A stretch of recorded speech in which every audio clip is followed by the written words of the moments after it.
July 1 నుంచి అమల్లోకి తెస్తున్న కొత్త న్యాయ చట్టాలను నిలుపుదల చేయాలని డిమాండ్ చేశారు బీఆర్ఎస్ మాజీ ఎంపీ వినోద్. స్టాండింగ్ కమిటీ సూచనలు కూడా పక్కన పెట్టేసి ఇష్టారాజ్యంగా మోడీ ప్రభుత్వం బిల్లులను ఆమోదించిందని విమర్శించారు.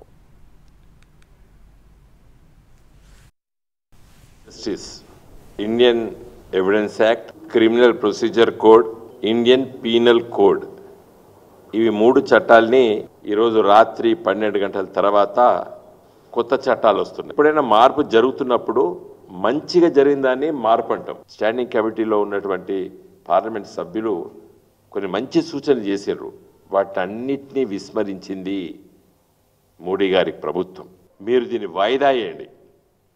భారతదేశంలో criminal justice, Indian evidence act, criminal procedure code, Indian penal code, ఇవి మూడు చట్టాలని ఈరోజు రాత్రి 12 గంటల తర్వాత కొత్త చట్టాలు వస్తున్నాయి. ఎప్పుడైనా మార్పు జరుగుతున్నప్పుడు మంచిగా జరిగిందని మార్పు అంటాం. స్టాండింగ్ కమిటీలో ఉన్నటువంటి